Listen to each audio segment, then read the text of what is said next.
another video. For today's video, mag-cooking mukbang ulit tayo. And for today's cooking mukbang, ang gagawin natin is spam egg fried rice and yun, spam egg fried rice. So, meron tayong spam dito, meron din tayong egg dito, and syempre meron tayong kanin. Kung hinahanap niyo si Jowa, don't worry, papasok siya dito mamaya-maya. Lutuin muna natin ang mga dapat lutuin. So, first, lutuin muna natin yung egg. Syempre, dapat meron tayo parating fried egg or sunny side up egg. Pag ganito may fried rice tayo. Pasensya na kayo, medyo maingay ang ating induction cooker.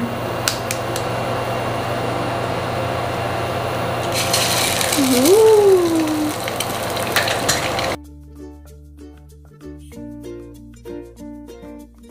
So, na-fry na natin yung egg. Ngayon naman, i-prito natin yung mga buong spam. So, meron tayong diced spam dito para sa ating fried rice. So, prito na muna natin ang ating mga spam. So, ako, pag spam, high fire tayo. Pero induction kasi ito, hindi ko alam kung pwedeng high fire dito. Para, alam niyo yung toasted siya, pero juicy yung loob. So, 4 muna isa lang natin. Actually, guys, isa to sa favorite na flavor ko ng spam, yung hot and spicy. Tapos, meron ding jalapeno, tsaka garlic and bacon. So, yun yung mga, sakit na talsik. Yun yung mga favorite flavor natin ng spam. Yan, ganyan yung gusto ko.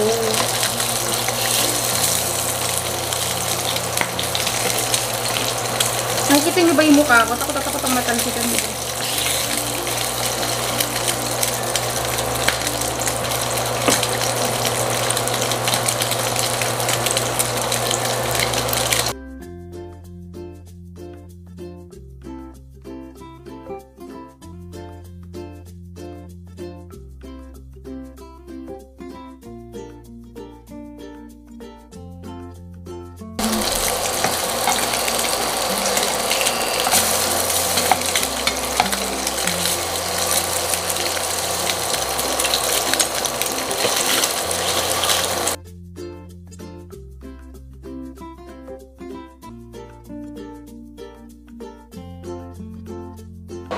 Guys, naprito na natin yung spam and egg. Ngayon naman, magka-fried rice na tayo. Siyempre, ang fried rice ko, guys, hindi nawawalan ng garlic.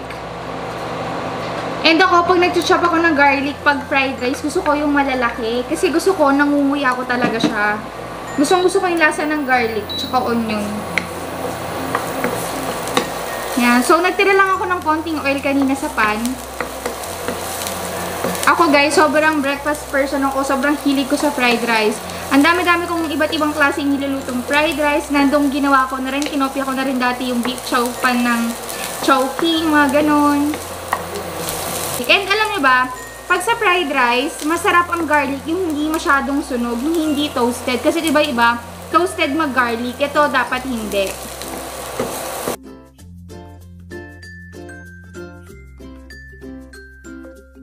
Ilagay na natin tong mga spam.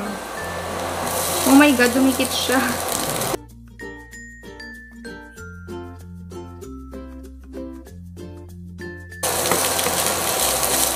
So, dahil medyo natutuyo na yung oil natin, dito ko nilagay yung oil kaninang natira. Dagdag na natin siya. Dagdag pa tayo ng oil.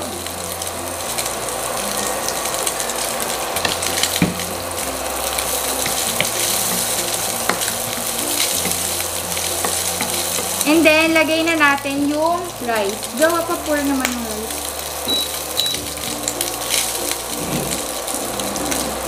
Lalayan lang natin.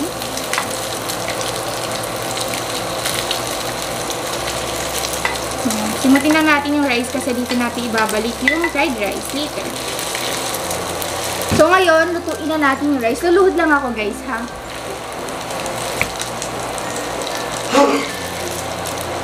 Dapat si Jowa naghahalo nito. Jowa, pakihalo mo.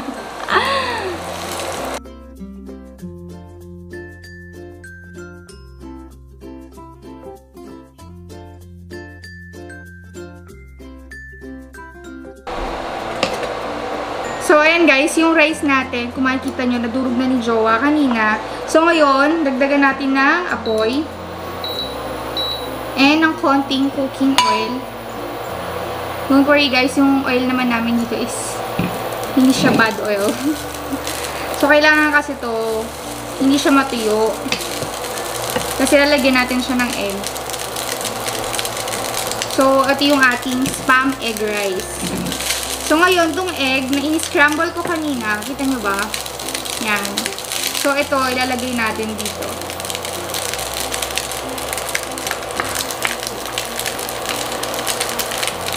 Tapos, haluin lang natin.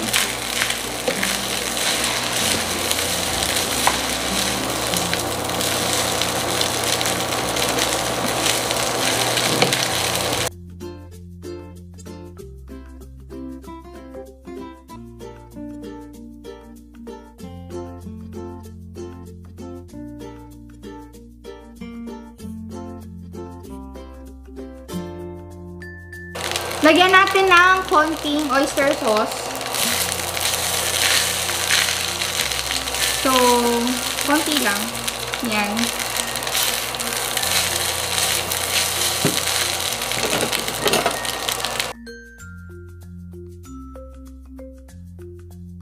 And then, lalagyan natin ng konting ketchup. Ako, hindi ako naglalagay ng salt sa fried rice kasi maalat na yung mga nilalagay mo. Masyado nang magiging maalat yung rice. Eh, di ba dapat ang rice hindi siya intended na maalat kasi nga uulaman mo pa siya. So, hindi ako naglalagay ng salt sa fried rice. And then, lagyan lang natin ng konting ketchup. Siguro mga ano lang to. 1 tablespoon ng ketchup, then 1 tablespoon ng oyster sauce. Pero depende sa inyo. Ako minsan, nagdadagdag pa ako ng oyster sauce.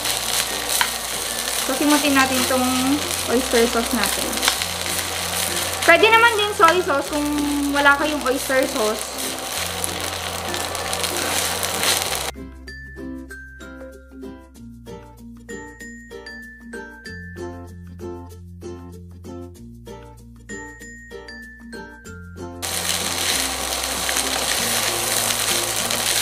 Alam nyo guys, ang hirap magluto ng nakaupo. Pero no choice kami kasi ito lang yung setup talaga na pwede kaming makapagluto ng nakaupo. Ay, makapagluto ng ganito, na parang mukbang. So, I think okay na ang ating fried rice. Patayin na natin ang ating induction cooker. Yan.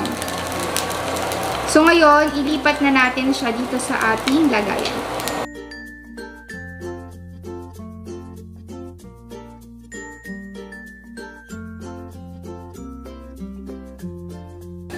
So, ayan na nga guys, natapos na yung ating fried rice. Kung nakikita nyo naman, umuusok-usok pa siya.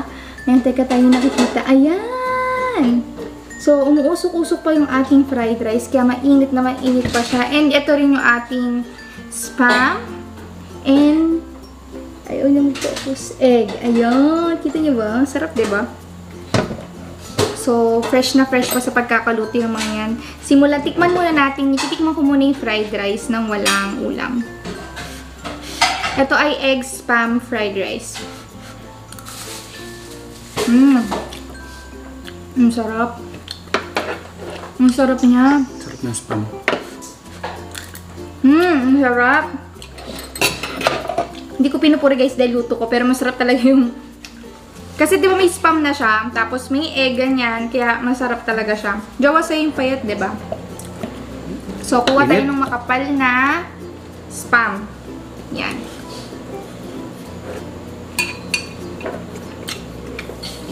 Ano masasabi mo? Init. Sarap. Alam niyo, sarap ng flavor ng hot and spicy na spam. Kasi, may kakaiba siyang lasa. Lagyan kita sa ganun. Gusto mo?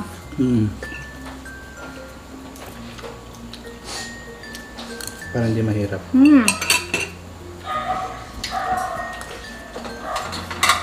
Lagyan natin sa jowa sa tasa ng fried rice. Kami lang dalawa naman kakain ito. Nahirapan kasi siya. Masarap din yung isa, yung jalapeno. Kaso, ang hirap maghanap guys ng jalapeno na ano, na tawag dito? Na spam. Na spam. As in, sobrang hirap. Yan, meron na sarili si Jowa. Ganyan pa ba?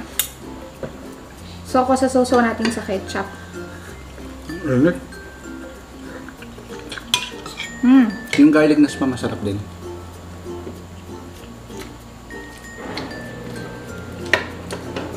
Parang mas masarap siya na walang ketchup. Mm. Mas lasang-lasang yung fried rice, yung spam. Hmm. Ang itlog ko tong Yan. toasted.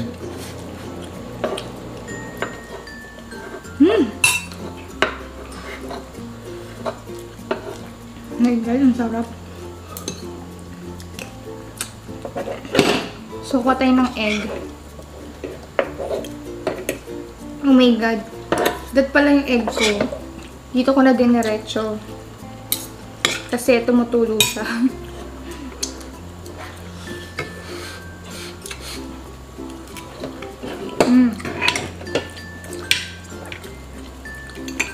Papansin niyo yung egg, di ako naglagay ng salt kasi masarap na yung fried rice. And nakalimutan ko talaga.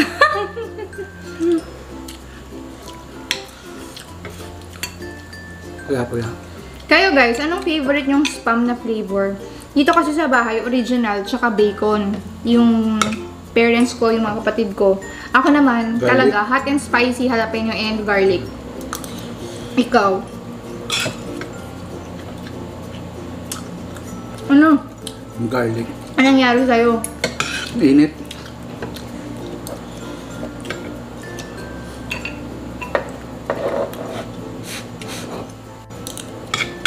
Mm.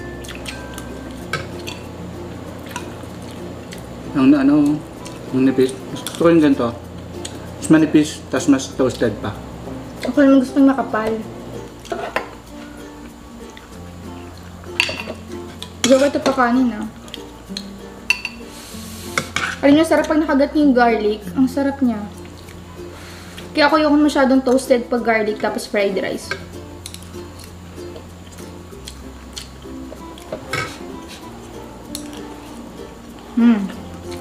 Spicy rin ba yung ketchup natin? Kaya pala.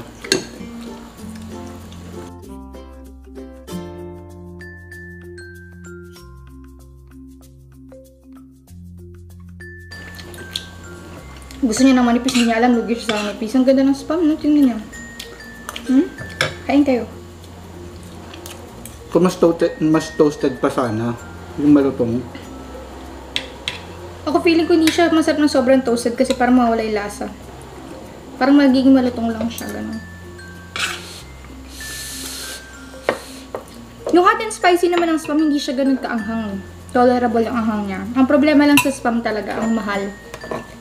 Parang patagal na nakaraan mo, ano lang yan, 110, naging 150, naging 135, ngayon 150 na siya.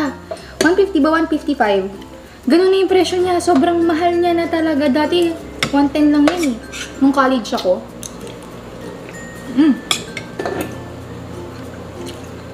Pero masarap naman kasi talaga. Sobrang layo niya kasi dun sa mga ano, mga maling, ganyan, luncheon meat. Masarap din to pang ano yung pang tinapay. Kanin. Yung mga loaf, ano ba tawag sa gano'n? Loaf bread. Yan, masarap din. Hindi kasi ako talaga si kanin talaga. As much as possible sa kanin talaga.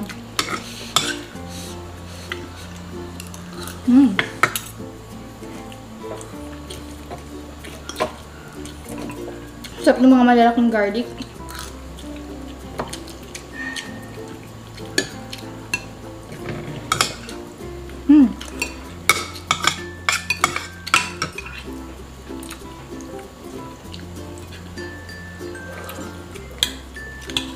Alam nyo, pinagkapawisan kami dahil sa init ng fried rice, hindi dahil sa anghang.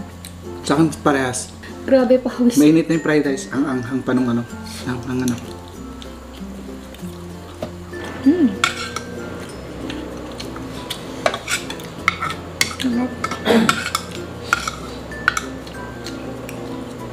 Tingnan nyo yun, nakain ng tatas ng itlog, oh. Ang sarap. Yan yung kinukuha ko yung ano lang. Buti lang.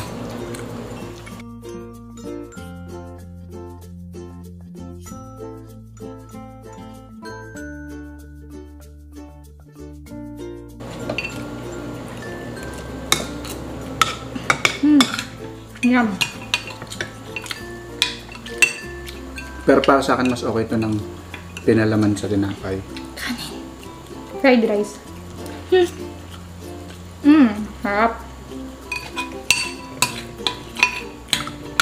Yung kahit ano lang, mayonnaise lang na Kanin.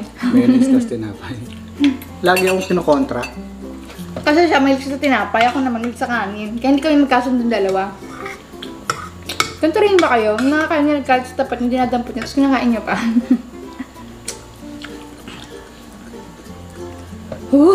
Sarap. Grabe, nabusog ako. So, inantay na lang natin si Jowa. Wala na. So, we're done! So, ipapalaman na lang yan ni Jowa sa tinapay at alam sa linya bukas. Ayan, guys. So, di ba? Kainin mo na yung itlog na yan. Hindi niya kinakain yan. Basta paghilaw yung egg yolk, ayaw niya. So, ayan guys. Tapos na tayong mag-cooking mukbang. Mag-cooking mukbang, excuse me. Cookbang ba to? Cookbang. So, tapos na tayong mag-cookbang. Ay, may insekto. So, sana nagustuhan niyo yung ganitong klaseng mukbang natin. If you want more videos like this na nagluluto tayo or niluluto muna natin bago natin minumukbang, just comment down below kung anong gusto niyo gawin nating next video na ganitong klase para gawin agad natin. So, sana nagustuhan niyo tong video na to. At kung nagustuhan niyo man tong video na to mga charmings, please give this video a big thumbs up and don't forget to subscribe. Bye! Maraming salamat! Mwah!